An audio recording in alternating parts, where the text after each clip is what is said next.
तो 13वां सूत्र बोलेंगे, मूर्तत्वेपि न संघात योगात तरणीवत।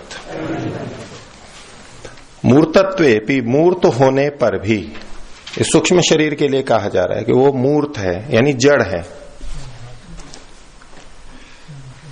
तो भी उसके द्वारा अकेले ये कार्य नहीं किया जा सकता। भी प्रसंग ये चल रहा है कि सूक्ष्म शरीर अकेले ये सारा क्यों नहीं कर देता, स्थूल शरीर की क्या आवश्यकता है।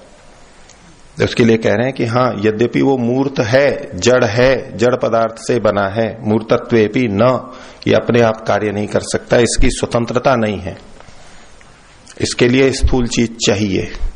उदाहरण के लिए कहा संघात योगा तरणीवत। तरणी का मतलब सूर्य की रश्मियां। सूर्य की रश्मियां मूर्त हैं अमूर्त हैं? क्यों मूर्त है, जड़ वस्तु है, दिखाई देती है, प्रकृति से बनी है, सूर्य से बनी है, ठीक है। वो तरणी के उसमें मूर्त है, वो समूह रूप में है। और वहां से जो आज के वैज्ञानिक बोलते हैं, जो कण आते हैं, फोटोन कण आते हैं, उनके बंडल, वो ऊर्जा के कण, वो समूह आते हैं, बंडल बोलते हैं उसको, वो चल के आ रहे हैं। लेकिन प्रकाश वहां से चल के आ रहा हो और यदि बीच में कोई संघात अगर नहीं हो तो सूर्य के प्रकाश का हमें कुछ पता नहीं लगेगा। सूर्य का प्रकाश जैसे अंतरिक्ष में भी आ रहा है, ये उपग्रह आदि ऊपर जाते हैं, तो ऊपर जाकर के अंधेरा हो जाता है या प्रकाश रहता है? अंधेरा हो जाता है। कैसे? जबकि प्रकाश तो आ रहा है वहां पर। जिसके ऊपर प्रकाश पड़ रहा है वहां तो वो प्रकाशित होगा, और बाकी दूसरी जगह पे वहां कुछ भी, कोई आधार संघात दूसरा है ही नहीं, तो प्रकाश के जाते हुए भी वो अभिव्यक्त नहीं हो सकता है। सूर्य का प्रकाश मान लो सब जगह फैल भी रहा है, तो अंतरिक्ष में तो क्योंकि कोई दूसरा आधार नहीं है जिससे टकरा करके प्रकाश परावर्तित होकर हमारे तक आए, आंखों तक, वो तो निकल जा रहा है। तो जहां वो टकराता है वहीं हमारे को वो दिखाई देगा। तो जैसे सूर्य का प्रकाश, तरणी किरणें आते हुए भी यदि कोई बीच में आधार संघात नहीं है तो वो प्रकट नहीं हो सकता। ऐसे ही सूक्ष्म शरीर यद्यपि मूर्त है, जैसे प्रकाश मूर्त है, सूक्ष्म शरीर भी मूर्त है, लेकिन जब तक स्थूल शरीर नहीं होगा वो अभिव्यक्त नहीं हो सकता, कार्य नहीं कर सकता। तो इसलिए स्थूल शरीर की तो फिर भी आवश्यकता है। अगला सूत्र 14वां, बोलिए, अणु परिमाणम तत्कृति श्रुते है। ये सूक्ष्म शरीर का परिमाण कितना है, फैलाव कितना है, तो वो यहां पर है, इन्होंने लिखा अणु परिमाणम। उसका परिमाण तो अणु ही है, बहुत सूक्ष्म है वो भी। सूक्ष्म शरीर अपने स्थूल शरीर जैसा बड़ा, डब्बे में डब्बा और बिल्कुल वैसा ही बड़ा, ऐसा नहीं है। और जिस शरीर में गए, अगर शरीर के जितना अंदर मानते हैं बिल्कुल, तो जिस शरीर में गए उस शरीर जैसा फिर वो होगा, अलग अलग, ऐसा नहीं है। जैसे आत्मा शरीर के जितने आकार का नहीं होता, सूक्ष्म होता है, और भिन्न भिन्न शरीरों में छोटे से छोटे सूक्ष्म जीव हैं, उसमें भी वो रह सकता है, इतना सूक्ष्म है, उनसे भी सूक्ष्म है। बड़े शरीर में भी उतना ही है, छोटे शरीर में भी उतना ही। ऐसे ही ये सूक्ष्म शरीर भी, ये इतना अनुरूप सूक्ष्म है कि जो छोटे से छोटा भी जीव है, बैक्टीरिया है, बहुत छोटा सूक्ष्म जीव है कोई, उसमें भी जैसे आत्मा रह सकता है, ऐसे ही उसमें सूक्ष्म शरीर भी रह सकता है। वो इतना छोटा है जी, वो बिल्कुल छोटा है। आजकल वो बहुत सूक्ष्म जो तकनीकी आ गई है ना, नैनो टेक्नोलॉजी, बिल्कुल छोटा छोटा छोटा छोटा चिप छोटी, ये छोटी, वो छोटी, सब बहुत छोटी छोटी। कहीं तो अपने को पता ही नहीं लगता इतने छोटे में ये सब कैसे हो रहा है, लेकिन होता है वो भी। तो ऐसे ये सूक्ष्म शरीर में ये इतना छोटा है और उसी में सारे संस्कार रहते हैं, और उसमें भी मन में रहते हैं। उस सूक्ष्म शरीर में से भी छोटा उसका एक भाग ये सूक्ष्म शरीर है, एक मन है, वो सारे संस्कार उतने से में रहते हैं। और कंप्यूटर में और इतनी हार्ड डिस्क में और छोटे में, इसमें इतने में सारी सूचनाएं कैसे आ गई, हमको ये भी आश्चर्य लगता है। ये हमारे जन्म जन्मांतर के संस्कार और वो सब उसमें सूक्ष्म में ही उसी में आ जाते हैं। इतनी सामर्थ्य है इसकी, तो प्रकृति की इतना उसमें रह सकता है। तो परमात्मा ने इतनी छोटी चिप बना रखी है, उसमें सारा भरता रहता है, भरता रहता है। हाँ, चिप को चित कह लीजिए। तो अणु परिमाणम तत्कृति श्रुते, वो अणु परिमाण क्यों है, छोटा क्यों है, तो तत्कृति श्रुते, उसकी कृति की श्रुति रहती है। शब्द प्रमाण मिलता है कि वो बनता है, और जो चीज बनती है वो विभू नहीं हो सकती, और ये बहुत सूक्ष्म चीजों से बनी है, इसलिए सूक्ष्म ही है। अणु परिमाणम तत्कृति श्रुते। इस सूत्र की व्याख्या कुछ लोग मन का अर्थ लेकर के भी करते हैं, जैसे आपकी पुस्तकों में कर रखी है कि यहां मन के बारे में है, लेकिन चूंकि प्रसंग पीछे सूक्ष्म शरीर का ही चल रहा है, तो उस दृष्टि से यहां सूक्ष्म शरीर अधिक संगत लगता है। मन के रूप में भी ले लेंगे तो ठीक है, मन भी अणु होता है। अगला सूत्र 15वां, बोलिए। तदन्नमयत्व श्रुतेश्च, और ये कैसा है, ये अन्नमय है, अन्नमय है। अब इसके भी सूत्र के दो तरह से अर्थ होते हैं। श्रुतेश्च, ऐसी श्रुति होने से, तो ये सूक्ष्म शरीर अन्न से पुष्ट होता है, ये एक अर्थ इस सूत्र का लिया जाता है। उपनिषदों में और इसमें मन के संदर्भ में तो आता ही है कि हमारा जो अन्न होता है उसका स्थूल भाग वो तो मल बनता है, पुरुष बनता है, और उसका जो मध्य का भाग होता है उससे मांसादि बनते हैं, और उसका जो सूक्ष्म भाग होता है भोजन का, उससे मन बनता है, वो पुष्ट होता है। तो इसके आधार पर कुछ तो ये अर्थ लेते हैं कि अन्न से, यानी जो हम भोजन करते हैं उससे हमारे मन का भी पोषण होता है, सूक्ष्म शरीर का भी पोषण होता है। एक तो ये अर्थ हुआ। अब वो संगत लग जाता है तो ठीक है, वो भी लग जाएगा। दूसरा, जो अभी मेरे को उधर अधिक उस तरफ अधिक झुकाव है कि भोजन आदि जो अन्न करते हैं उसका प्रभाव हमारे मन पर पड़ता है और हमारे सूक्ष्म शरीर पर पड़ता है, उनके सत्वर स्तंभ के ऊंचे नीचे होने की दृष्टि से, और गोलकों पे प्रभाव पड़ता है, इसलिए सूक्ष्म शरीर पे भी हमें प्रभाव प्रतीत होता है। तो अन्न का प्रभाव इसके ऊपर पड़ता है, इसकी श्रुति होती है। तो अन्नमयम ही सौम्य मन है, मन के बारे में बात। ये पंक्ति जो आधार दिया गया वो मन का दिया गया है, छांदोग्य उपनिषद का। आगे अगला सूत्र बोलेंगे। पुरुषार्थम संस्कृति लिंगानाम सूपकारवत राज्य। ये जो लिंग है यानी सूक्ष्म शरीर है, इसकी संस्कृति, गमन, गति किसके लिए होती है? पुरुषार्थम, पुरुष के लिए यानी आत्मा के लिए होती है, और किसी के लिए कार्य नहीं करेगा। जिस आत्मा के लिए ये मिला हुआ है उस आत्मा के लिए कार्य करता रहता है, गति करता रहता है। कैसे? तो एक लौकिक उदाहरण दिया, सूपकारवत राज्य। सूपकार कहते हैं रसोइये को, दाल आदि जो पकाता है, सूप को पकाता है, जो भोजन बनाने वाला पाचक, जैसे वो राजा के लिए कार्य करता है। राजा का पाचक है तो वो राजा के लिए भोजन बनाएगा, औरों के लिए नहीं, राजा के लिए, उससे संबंधित उनके लिए ही बनाएगा। ऐसे ही ये लिंग शरीर, सूक्ष्म शरीर आत्मा पुरुष के लिए है तो उसी के लिए वो सारी गतिविधियां करता है, और किसी के लिए नहीं।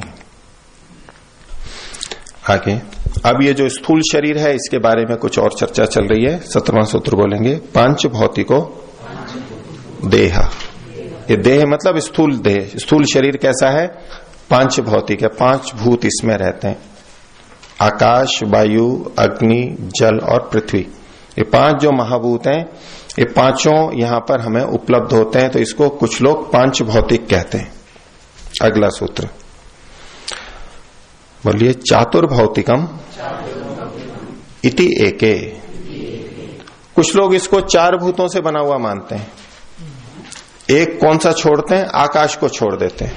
बोले आकाश तो सब जगह वैसे ही विद्यमान है, ये चार भूतों से बना है। आकाश का क्या है इसमें? इसलिए वो कहते हैं चातुर्भौतिक है, चार भूतों से बना हुआ है। अगला सूत्र। ऐक भौतिकम इति अपरे। कुछ मानते हैं कि ये एक ही भूत से बना हुआ है। एक भूत मतलब पृथ्वी भूत से, मिट्टी से बना है, मिट्टी में ही मिल जाएगा।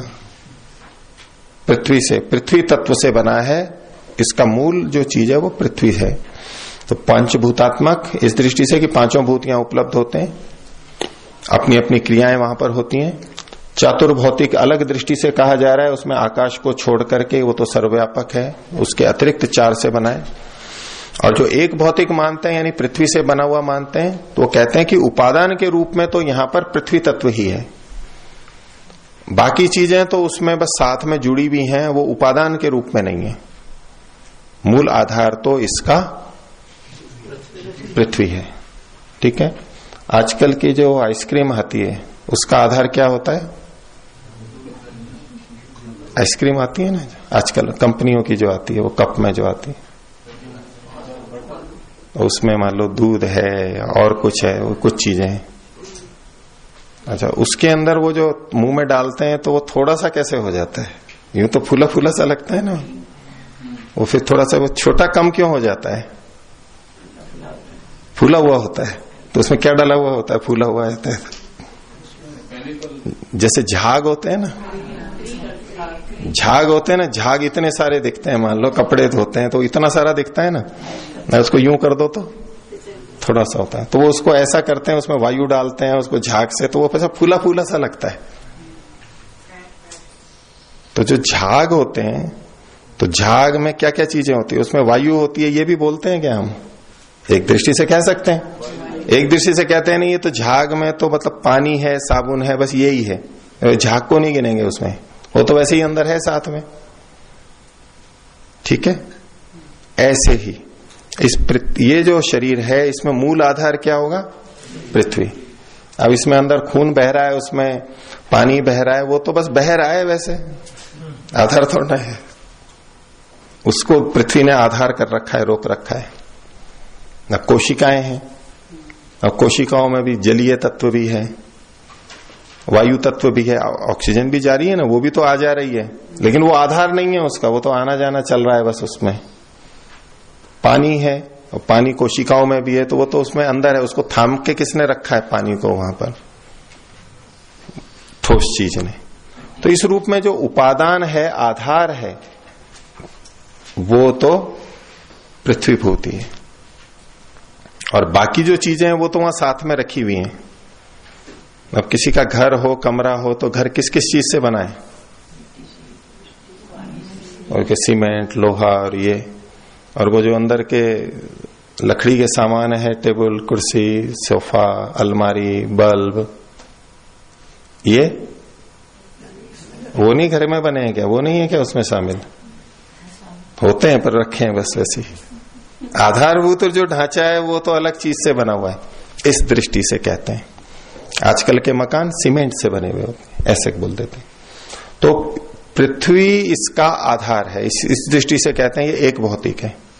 अग्नि उसमें अंदर विद्यमान है, जल भी है, वायु भी है, आकाश भी, अवकाश भी है, बाकी सारी चीजें भी हैं, लेकिन आधार इसका पृथ्वी है। उस दृष्टि से कहता है एक भौतिकम, एक भूत से बना है। वे अलग अलग दृष्टि से 5 भूत, 4 भूत और 1 भूत, इस शरीर को इस तरह से कहते हैं। ठीक है। तो ये शरीर भूतों से बना है, इन जड़ तत्वों से बना है। अब कई बार ये प्रश्न उठता है, जैसा कि आजकल के युग में काफी होता रहता है ये, कि भाई शरीर में ये अलग से चेतना को क्यों मानते हो आप? जैसे आधुनिक विज्ञान अलग से आत्म तत्व को अलग से नहीं मानता है, वो चेतना को तो मानते हैं, कॉन्शियसनेस है, ये जो जानता है, अनुभव करता है, ऐसा तो कॉन्शियसनेस तो है, उस पर भी बहुत अनुसंधान चल रहा है। लेकिन जैसे हम लोग आत्म तत्व को मानते हैं, ऐसा तो वो नहीं मानते। वो कहते हैं कि ये फिर क्या है भाई? जब ये भूत और ये भूत, मतलब उनकी दृष्टि से कहो तो ये जो तत्व हैं, एलिमेंट्स हैं, वो मिल गए, मॉलिक्यूल्स मिले और कोशिकाएं बन गई, और ये मिल करके बस उसका समूह है, एक ऐसा ढांचा बन गया, तो उसमें ये संवेदनाएं आ गई, बुद्धि बन गई, संवेदना होने लग गई, और बस ये चल रहा है, सुख दुख का अनुभव हो रहा है, खा रहा है, पी रहा है, सब कुछ, हंस रहा है, रो रहा है, ये सब चल रहा है। तो कहां से आ गई चेतना? तो बस ये जब इतना समूह हो गया, होते होते होते बस चेतना आ गई उसके अंदर। इस तरह से जो कथन होते हैं, तो ऐसा उस समय भी चलता होगा। तो कोई ये कहे कि यहां पर शरीर में जो चेतनता है ये तो भूतों की अपनी चेतनता है, अलग से चेतन तत्व आत्मा को मानने की आवश्यकता नहीं है। उस संदर्भ में अगला सूत्र है, बोलिए, न सांसिद्धिकम चैतन्यम प्रत्येक अदृष्ट है। बोले इसमें शरीर में चेतनता सांसिद्धिक नहीं है, इसकी स्वाभाविक नहीं है। ये शरीर में जो चेतनता दिखाई देती है, हम कहें जब से जन्म लिया है तब से चेतना है और मर गया तो भी ठीक है, मरने के बाद नहीं, लेकिन अब तक तो रहती है। तो शरीर की चेतना इसकी अपनी स्वाभाविक है। अपने इस जो शरीर भौतिक शरीर दिख रहा है, स्थूल शरीर, इसी के कारण से अपनी चेतना है, ऐसा जो कहे तो होता है सांसिधिक चैतन्य। उसके लिए निषेध किया कि इस आत्मा में सांसिधिक चैतन्य नहीं है, इसका भूतों का शरीर का अपनी चेतनता स्वाभाविक नहीं है। क्यों नहीं है?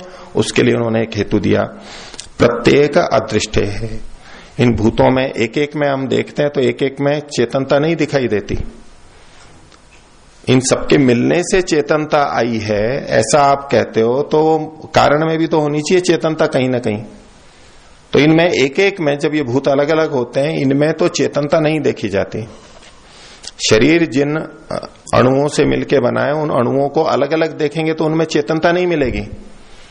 तो जब उन अणुओं में चेतनता नहीं है, परमाणुओं में चेतनता नहीं है, तो उनके मिलने से जो चीज बनी है उसमें चेतनता कहां से आ जाएगी? उसमें भी उसकी अपनी चेतनता नहीं है, चेतनता किसी अन्य कारण से, ये इनका सिद्धांत है। तो कहा न सांसिद्धिकम चैतन्य, इस शरीर में, देह में चेतनता अपनी स्वाभाविक नहीं है। और उसके खंडन के लिए हेतु दिया प्रत्येक में न देखे जाने से, प्रत्येक भूत में, प्रत्येक अणु परमाणु में चेतनता के न देखे जाने से। और हेतु दे रहे हैं, अगला सूत्र 21वां, बोलिए, प्रपंचत्व आदि अभावश्च। यदि इसके घटकों में ही चेतनता मान ली जाए, अणुओं के, परमाणुओं के, भूतों के कणों में ही चेतनता मान ली जाए, उसी के आधार पर अगर इसमें चेतनता है, तब तो प्रपंचत्व यानी तो मृत्यु आदि फिर इसमें नहीं होने चाहिए। क्योंकि वो जो भूत हैं, अणु हैं, वो तो अभी भी हैं उसमें, मरा हुआ शरीर जो है उसमें भी है, वहां क्यों नहीं है फिर चेतनता?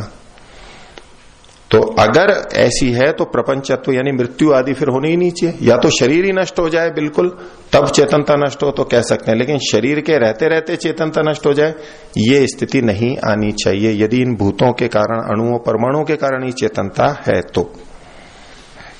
अब इसके ऊपर पूर्व पक्षी एक आक्षेप कर रहा है, वो अपने पक्ष की पुष्टि के लिए उदाहरण दे रहा है।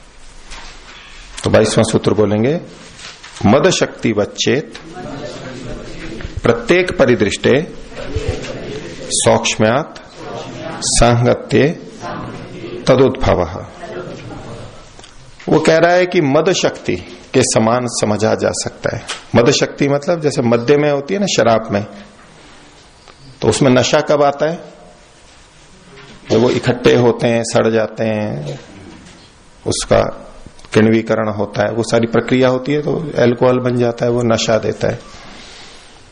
तो बोले देखो, जैसे शराब में नशा नया उत्पन्न हो जाता है ना, अब उसको आप अलग अलग घटकों में देखोगे तो वहां नशा थोड़ा ना होता है, क्योंकि पूरे सिद्धांति ने ये कहा था ना कि प्रत्येकादृष्टे 20वें में, कि अलग अलग घटकों में नहीं देखा जाता है। तो बोले अलग अलग घटकों में तो शराब के भी जो घटक होते हैं उनमें भी तो जिनसे शराब बनती है, अंगूर के रस से या जौ से या गन्ने के रस से, जैसे भी, चावल से, महुए से, किसी से भी, उनमें तो नशा नहीं देखा जाता, लेकिन फिर भी जब एक विशेष रूप में समूह में आते हैं तो उसमें नशा आ जाता है। ऐसे ही ये जो तत्व हैं, भूत परमाणु, उनमें अलग अलग तो नहीं मिलेगा, लेकिन जब समूह होता है तो ये चेतनता आ जाती है उसमें। तो जैसे शराब नशा उत्पन्न हो जाता है, ऐसे ही चेतनता भी उत्पन्न हो जाती हो, ऐसा क्यों ना मान लिया जाए? तो कहता है मद शक्ति व चेत। अगर पूर्व पक्षी कहे कि मद की शक्ति यानी मादक शक्ति ऐसी शराब के समान समझ लिया जाए तो उसका उत्तर दे रहे कि नहीं, ऐसा नहीं समझ सकते, क्योंकि ये जिस मद शक्ति को आप कह रहे हो वो तो प्रत्येक परिदृष्टे है, सौक्ष्म्यात्, कि ये उन शराब बनाने के जो घटक हैं उनमें वो शक्ति, उनमें सब में है मद को उत्पन्न करने की। सूक्ष्मता से प्रत्येक में भी देखेंगे उसके घटक में, तो वहां वो शक्ति है उसमें मद को उत्पन्न करने की। और सांगत्य तदुद्भव अलग अलग होता है, तो प्रकट रूप में नहीं है, जब समूह में आ जाता है तो प्रकट हो जाता है। लेकिन भूतों में तो सूक्ष्म रूप से भी देखें तो वहां चेतनता नहीं हमें उपलब्ध होती, इसलिए ये मिलकर के बन गए हैं ऐसा तो नहीं कह सकते। तो शरीर में चेतनता इसकी अपनी स्वाभाविक नहीं। हो गया? आगे देखिए, अब ये जो सारा विवेक चल रहा था, तो विवेक पैदा करना है, मुक्ति की कामना है और त्रिविध दुखों की निवृत्ति की इच्छा है, तो क्या उपाय है? ये सूत्र आ गया 23वां सूत्र, बोलिए, ज्ञानात मुक्ति ही। मुक्ति किससे होती है? ज्ञान से होती है। अब यहां ना तो कर्म लिखा ना उपासना लिखा, ज्ञान से मुक्ति होती है। और बंधन कैसे होता है? 24वां सूत्र अगला है, बंधो विपर्ययात। बंध कैसे होता है? विपर्य से। विपर्य मतलब विपर्यो मिथ्या ज्ञानम अतद रूप प्रतिष्ठम। ज्ञान का विपरीत जो होता है वो विपर्य है। जो चीज जैसी है उससे विपरीत समझ लेना, ये विपर्य है। तो बंधन विपर्य के कारण से होता है और मुक्ति ज्ञान के कारण से होती है। ठीक है?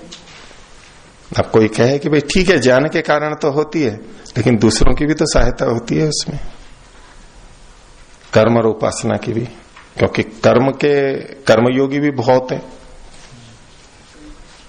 और भक्ति योगी, उपासना योगी, भक्ति योगी भी बहुत होते हैं। कर्मयोग, भक्ति योग और ज्ञान योग, ये बोलते हैं ना अलग अलग। ये ज्ञान से मुक्ति होती है, तो बोले दूसरी भी तो चीजें हैं, उनसे भी तो कुछ होगा, ऐसा कोई सोच सकता है। तो उस आशंका को जड़मूल से हटाने के लिए अगला सूत्र है, जिसका उल्लेख मैंने पहले भी किया था आपको। बोलिए 25वां सूत्र, नियत कारणत्वात् न समुच्चय विकल्पो। नियत कारण होने से, निश्चित कारण होने से, यही निश्चित अटल कारण है मुक्ति का, और बंधन का भी ये निश्चित अटल कारण है। जब तक विपर्य है बंधन रहेगा, ज्ञान होते ही मुक्ति हो जाएगी। तो नियत कारण होने से न समुच्चय, समुच्चय नहीं है कि ज्ञान के साथ साथ और भी हो जाए, वो भी श्रेय ले लें कि हाँ हमारे कारण भी मुक्ति हुई है। अनेक मिलकर के जब किसी कार्य को करते हैं तो कहेंगे कि नहीं, ये अकेला नहीं कर रहा है, समुच्चय है इसका। प्रधानमंत्री अकेला कार्य नहीं करता है, बहुत सारे सचिव होते हैं, बहुत सारा तंत्र है, हजारों लाखों लोग लगे तब मिलकर के कार्य होता है, वहां समुच्चय है। एक नहीं कर सकता, एक बोरी को 2 जने उठा सकते हैं तो अकेला नहीं उठा सकता, तो यहां समुच्चय है, 2 ही उठा सकते हैं, एक नहीं उठा सकते। चट्टान को 10 जने उठा सकते हैं तो 10 ही उठा सकते हैं, एक नहीं उठा सकता। तो बोले ये जो मुक्ति देना है, इसमें ज्ञान के साथ और किसी का समुच्चय नहीं है, कोई और साथ में नहीं जुड़ता है। यानी अकेला ज्ञान मुक्ति को देता है, अकेला ज्ञान, न समुच्चय। तो ठीक है, चलो ज्ञान अकेला मुक्ति को देता है, मान भी लिया, तो ठीक है, अकेला कर्म भी मुक्ति को देता है, ऐसा मान लेंगे। अकेली उपासना भी मुक्ति को दे लिया, ज्ञान भी अकेला दे देता है। जैसे कि एक बाल्टी पानी उठाना है तो राम भी उठा सकता है, श्याम भी उठा सकता है, मोहन भी उठा सकता है। राम अकेला उठा सकता है, उसमें किसी के समुच्चय की जरूरत नहीं है, 2 को उठाने 2 की जरूरत नहीं है, 3 की आवश्यकता नहीं है। लेकिन भले ही वो अकेला कर सकता हो, लेकिन श्याम कहेगा मैं भी उठा सकता हूं, उसके उठाने में विकल्प है। ये भी उठा सकता है, ये भी उठा सकता है, ये भी उठा सकता है। दिल्ली जाने के लिए हम कार से भी जा सकते हैं, बस से भी जा सकते हैं, पैदल भी जा सकते हैं, साइकिल से भी जा सकते हैं, वायुयान से भी जा सकते हैं, हेलीकॉप्टर से भी जा सकते हैं। ये सब अकेले अकेले काम करते हैं, लेकिन विकल्प है ये। तो इसमें कहा कि न तो समुच्चय है और न विकल्प है। दूसरी कोई चीज है ही नहीं जो मुक्ति को दे सकती हो, कोई विकल्प नहीं है ज्ञान के अतिरिक्त। न तो कर्म मुक्ति को देगा और न उपासना मुक्ति को देगी। ये इनका दृढ़ सिद्धांत है, अटल सिद्धांत है। ज्ञानान मुक्ति, बंधो विपर्ययात और नियत कारणत्वात् न समुच्चय विकल्प। लेकिन इसका ये भी अर्थ नहीं ले लेना है कि इसलिए कर्म ही कुछ नहीं करने हैं और उपासना भी कुछ नहीं करनी है। ये अर्थ नहीं है इसका। हमारा कर्म हमारे ज्ञान को बढ़ाने में सहयोगी बने, बस वही कर्म मुक्ति के लिए सहायक होगा। हमारी उपासना हमारे ज्ञान को बढ़ाने में सहायक बने, संस्कारों को शुद्ध करने में सहायक बने, वो उपासना मुक्ति में सहायक होगी। ये सब ज्ञान को ही देंगे, ज्ञान को ही शुद्ध करेंगे, विवेक को ही देंगे, तो अंततः तो विवेक के कारण ही मुक्ति होगी। और इसलिए योग दर्शन में और उसमें अविद्या का स्वरूप तो बताया कि भाई ये विद्या होनी चाहिए तो मुक्ति हो जाएगी। कहीं पर ऐसा लिखा मिलता है क्या कि इतने कर्म हो जाएंगे तो मुक्ति मिल जाएगी? सुनने में आया किसी से? सुनने में आया कभी? प्रवचन में आया हो, स्वयं शास्त्र पढ़े हो तो किसी शास्त्र में लिखा मिलता है क्या कि इतने इतने कर्म हो जाएंगे तो अब ये मुक्ति हो जाएगी उसकी? कहीं नहीं लिखा मिलता। और किसी के मुखों से सुना हो किसी से, योगियों के, कि इतने कर्म हो जाएंगे तो मुक्ति हो जाएगी। और कहीं ऐसा लिखा है कि इतनी उपासना हो जाएगी तो मुक्ति हो जाएगी? कहीं लिखा है? नहीं लिखा। ये किसी से सुना है आपने कि इतने घंटे उपासना कर लोगे तो मुक्ति हो जाएगी?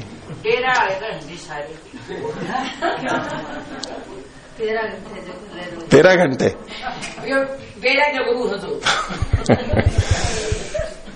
ठीक है। तो देखिए, ऐसा हमारे को शब्द प्रमाण भी नहीं मिलता, और जो इस मार्ग पे चल रहे हैं उनके मुख से भी ये कथन नहीं मिलता। ये तो मिलता है कि अनित्या शुचि दुखानात्मसो नित्य शुचि सुखात्म ख्याति अविद्या, ये अविद्या इसको दूर कर दोगे तो मुक्ति हो जाएगी।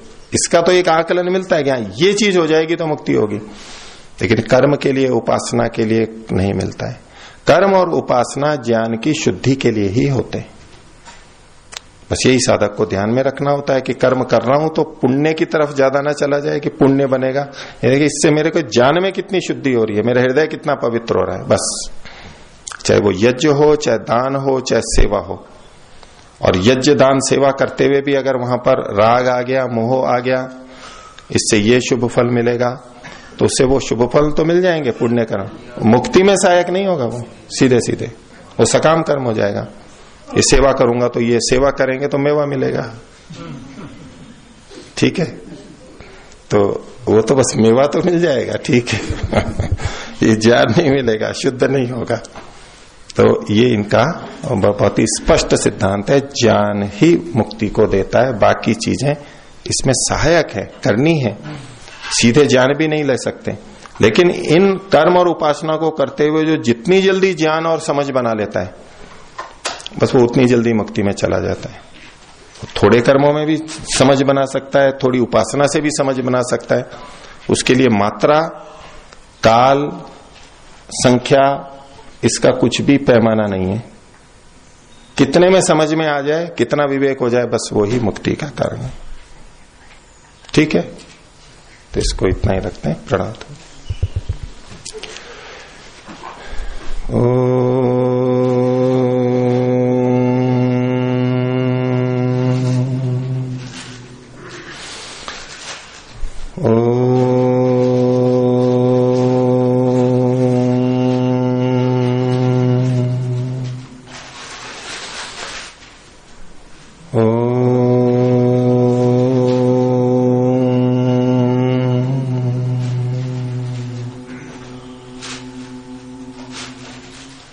सभी को सदर अभिवादन। ओम शिव।